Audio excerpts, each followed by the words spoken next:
interviewing Matt Whitaker, U.S. or candidate for U.S. Senate here in Iowa.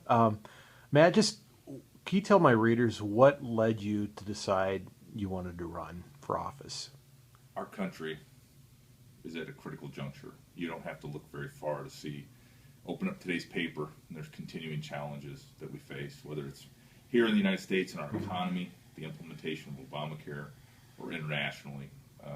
We have to get this thing on the right track. And so I've looked and talked and decided and prayed and decided that based on the experience I have as a small business owner, as a former federal prosecutor, and as a dad of 3 kids that are going to inherit this economy that we currently have, that I was going to raise my hand and offer to serve and at least be part of this debate.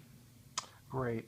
You've identified yourself as a conservative, and I'm just something I like to ask at anybody running for office is what defines your worldview? What informs it? Sure. Well, I mean, my worldview is a Christian worldview. It's also a Western worldview, and includes and what informs it is the idea of American exceptionalism.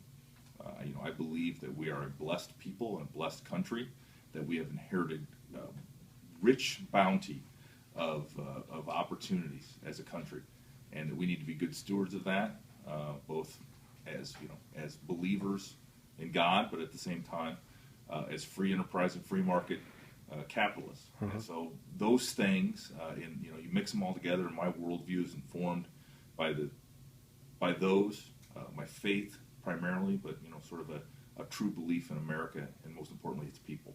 Okay. Obviously, one of the primary issues of the day is Obamacare and the disaster that its implementation has been.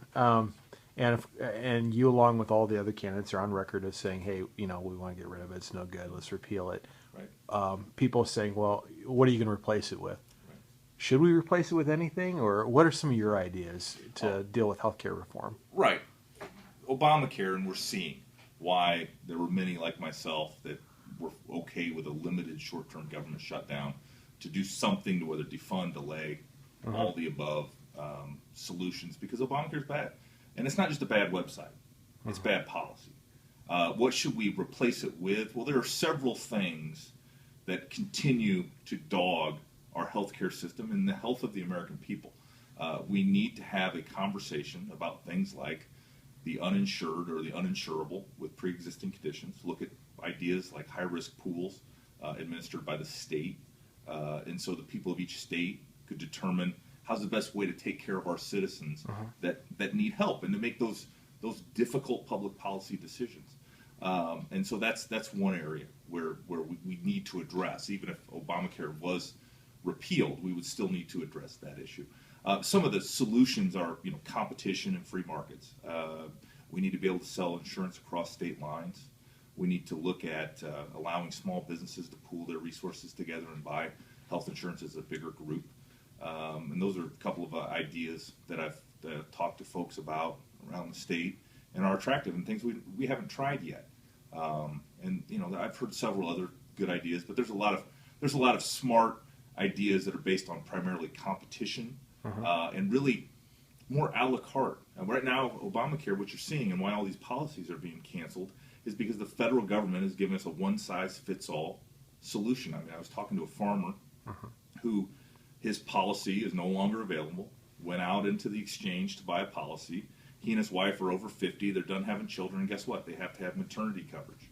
And what was an affordable policy to address their unique needs in their unique time of life are now being sort of mandated from Washington, D.C. that all policies have to cover these things. So it's those kind of things. It's also the story of Obamacare. Another example is what you're seeing, people being priced out of the market. I talked to a small business owner up in Ankeny whose health insurance costs went up 30%, which equaled about $4,000 for this person, and he had to lay off an employee in order to pay for his health insurance for the rest of the employees. And so it's those kind of results is what makes Obamacare a really bad policy. Okay. You did a recently, not necessarily recently, but over the summer you did a farm tour. Right. And we still have yet to see a farm bill. what kind of a farm bill would Matt Whitaker vote for if you were in the U.S. Senate? What would that look like? Well, right now, I mean, the farm bill is really a mostly nutrition SNAP food stamps bill with a little bit of farm insurance, rain and hail type catastrophic crop insurance piece to it, and a few other policies. And listen, as I went around the state, the thing that I've heard loud and clear from farmers is, I'd rather get a check from the local elevator than I would the federal government. Okay. And so allow me to compete, provide a sound and stable currency, and let's just make sure that we have a level playing field, and we quit manipulating markets and causing these unintended consequences of bad policy. That being said, I mean, we do need, I think, a catastrophic crop insurance piece. Iowa's farmers are pretty lucky that we have the right rain most years and the right amount of sun, and it's not too hot, not too dry, and it's a great place to grow corn and beans and other farm crops. But what I hear loud and clear from farmers in Iowa is that sort of this current farm policy needs to be just dismantled, and we need to have much more free markets and free enterprise. Okay. So the end of subsidies? Oh, I don't think we'll ever. I mean, farmers have really, if you look at it, have ratcheted back their receipt of subsidies. We don't, price support payments are, virtually eliminated, and so we don't see as much in farm subsidies as we have in years past. And then the farmers I talk to, they don't want handouts from the government. They want to be able to raise their crop and sell it on the open markets and have open free trade with other countries that allow them to sell their, especially beans, but corn to other places. And so, I mean, sort of what I would like to see. I mean, the problem with subsidies is it's always, let's pick one subsidy, let's put that on the table and let's talk about it. I mean, for me, you can't have that discussion unless you put all subsidies, whether it's oil and gas subsidies, whether it's ethanol, whether it's whatever, you name your subsidy, let's put them all on the table. And I'd prefer them all be lowered, and I'd like the government to get out of the picking winners and losers in markets. Okay. But right now, it's very dangerous, I think, and it's bad policy to just kind of take one subsidy, put it on the table and say, what are you going to do about that? Because that's just really bad policy, and it ends up favoring one over the other. I think free competition and free markets is my kind of basic tenet of what I believe. Great. You had mentioned farmers looking for a sound and stable currency. How do we make our currency sound and stable? Well, that's a great question, but it's very simple.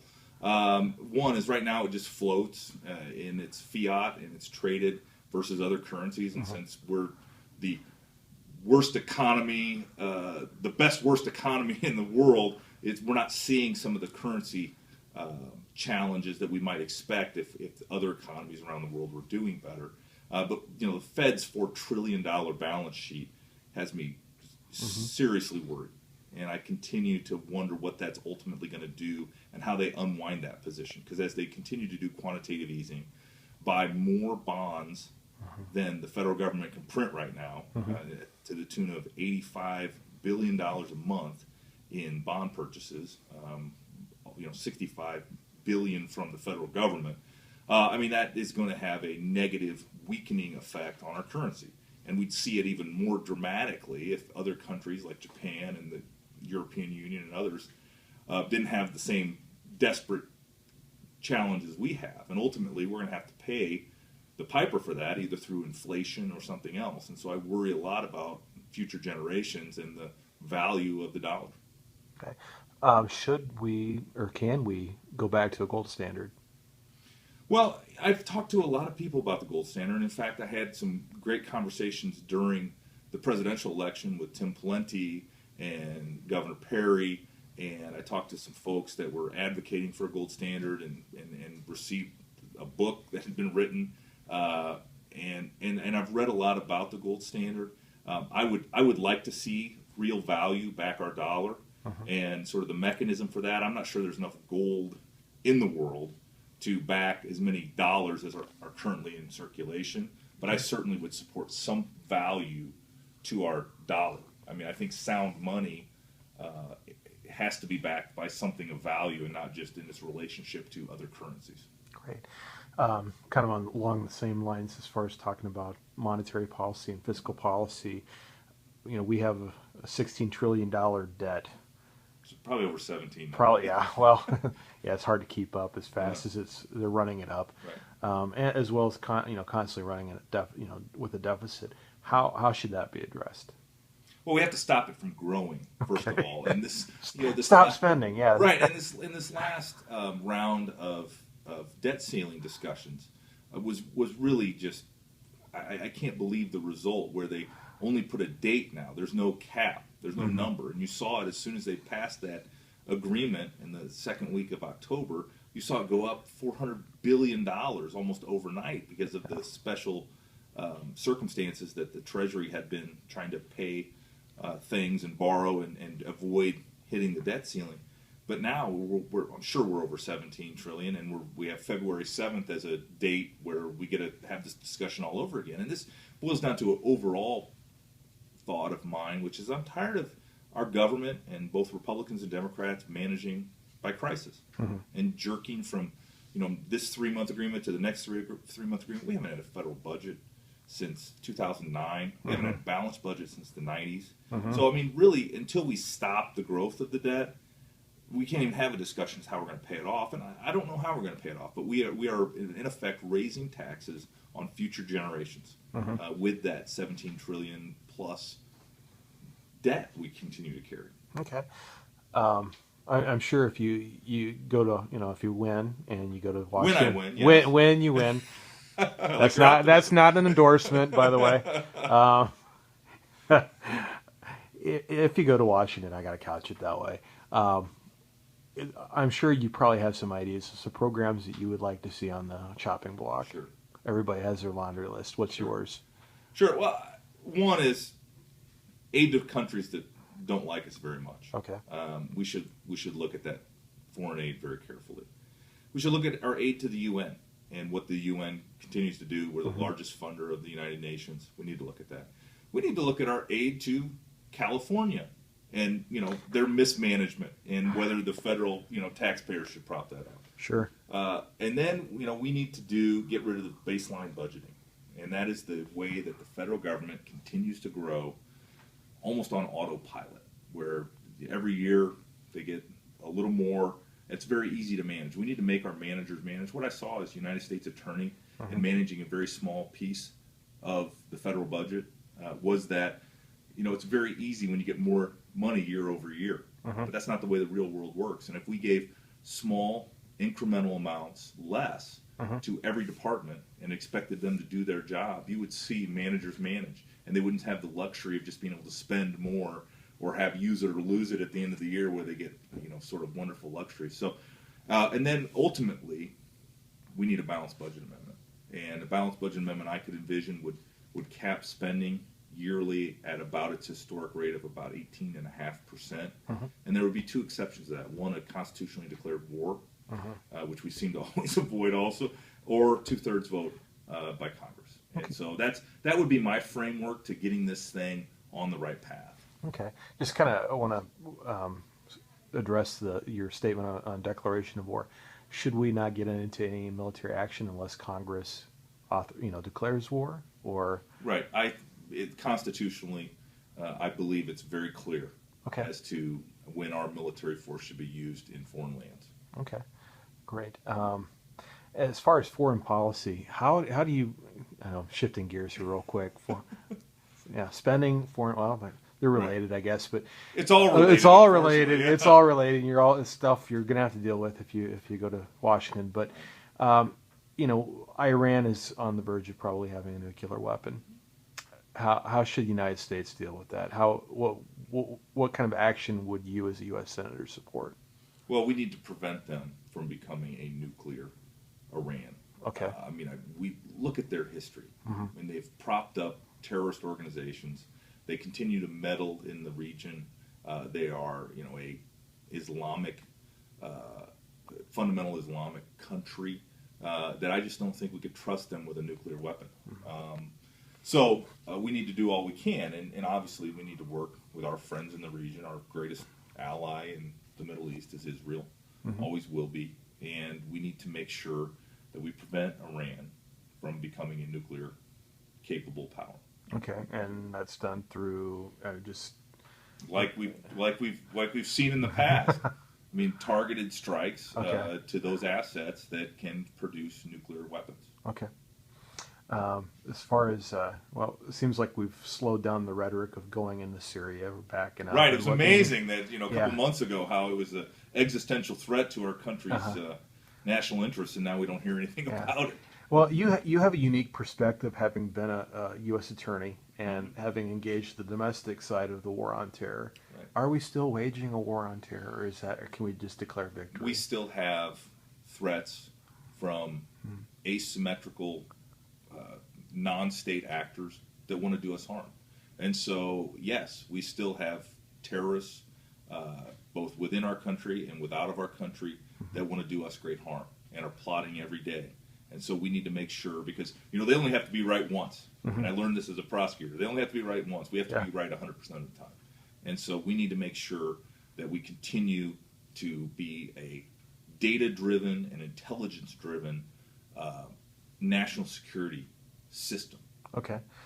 How do you balance that with privacy concerns, and obviously we're going to probably continue to have a debate over the Patriot Act, and what parts of that do we keep, what parts of it do we jettison? What's your view? Right. Well, the Patriot Act gave law enforcement tools. At the same time, the Constitution is the fundamental brick in the national security discussion. So we need to make sure that we are not violating the constitutional rights of Americans. Now, I'm very comfortable eavesdropping on telephone calls with foreign nationals that are routed through the United States of America. I'm very comfortable intercepting emails by foreign nationals that are routed through the United States of America. So, we need to find that line that does not infringe on Americans' constitutional rights and make sure that those constitutional protections are always honored. That being said, I mean, technology continues to advance. Cell phones, the cell phone I have in my pocket, is so powerful that we need to make sure that we are creative enough to adapt to threats against our country and to make sure that we are paying attention. But that should always be in the context of not infringing on constitutional liberties that are the basic tenet of our. So, no blanket authority for NSA to hearing No, listen, I mean, this is metadata. We are going to have this discussion on liberty on one side and security on the other, and that line is going to have to be determined in a democratic society. But there is a line, and we need to make sure that we are not adaptive to that we are adaptive to the threats, because I mean, we just can't. The Patriot Act, if you think about when the Patriot Act was authorized and then reauthorized, I mean, it was a different world even than we have today. And we need to make sure that we continue to have that discussion. There may be pieces and parts that we need to change, get rid of, repeal. I'm always concerned about the rogue actors because it doesn't matter how good your law is. If somebody does something that's in contrary to that law, that's that individual. It's not the law's fault, but it's the individual who has, used the tools that were enabled for nefarious means. And so I want to make sure that we don't allow bad actors to ruin good law. Sure. Just kind of along the same lines, it just came out recently that we've been, listening on German Chancellor Merkel. Right. Should the United States be spying on her allies? This sort of spy craft. Listen, Angela Merkel's not a United States citizen. And the constitutional rights that I have as a United States citizen do not extend to whether it's the Chancellor of Germany or whether it's a terrorist in Afghanistan. And so sort of some of those opportunities, I'm very comfortable with sort of our country making sure we know what's going on. Okay. Does that hurt foreign policy, though? I mean, wouldn't that hurt our relationship with Germany? Those are decisions that are made in the executive branch. As a United States Senator, you just need to make sure that we have the tools in place that we can eavesdrop on the people that want to do us harm. Sure. Kind of who the CIA or others are spying on, I'll let them determine that if it's outside of the country. Great. I know our time's probably running short here, so I just want to shift gears real quick to social issues. Sure. What kind of... We're all over the map. We are. And that's usually how my interviews go, because I like to hit on a lot of different things. Right. I know you're pro-life. What kind of pro-life? There's a debate whether we should, it should be left to the states or whether there should be federal law pass, regulations and whatnot. What's your position on what can we do federally to address the abortion issue? What's best left to the states? Right. Well, we are and continue to be a federalist system, and kind of one of the challenges is making sure that we don't use the federal government and its lawmaking powers to go beyond the scope of the Constitution and the framework of the Constitution. Now, that being said, is that we should always protect life, and we should do whatever we can to protect life, and we should foster a culture of life, because I'm very concerned that as we continue to erode life, and life becomes under constant challenges from the left, that we need to make sure we're defending it, and whether that's in the federal government or whether that's in the 50 states. As a United States Senator, every day in the Senate, I will work to advance the cause of life and to make sure that each life is protected as to the fullest extent we can. Okay. One last question, Sure. and let you just any closing thoughts you have. Brief, I guess, because we probably have a meeting to get to. But would you support a federal marriage amendment, or you think that's an issue best left to the states? Right. First, I do believe that marriage is between a man and a woman. I really am concerned as to how the government has become involved in marriage at all, because my marriage was executed in the church under God, and I made my vows to my wife and to God. Sure. That being said, marriage to me, sort of the institution of marriage, is a purely state issue. Now, there are some challenges, obviously, because the federal tax code has been completely involved in marriage and giving benefits to a married couple versus others. And there's other federal benefits. And so we need to make sure that we work in and figure out how those things have happened, and make sure that we do not encourage sort of the states to change the federal tax code as to how it currently stands. And so that's where I come out on that issue. Okay. Any last thoughts you'd like to share with me? I'm having a blast getting around the state, talking about the future of our country. And really, for me, the economy and the American dream that we're handing down to our children continues to be under assault from bad, mostly federal policies. And so I'm going to work every day to make sure that those policies are changed so that we can have a better economy and therefore a brighter future for our children. Great. Thank you so much. Well, thank you, Shane.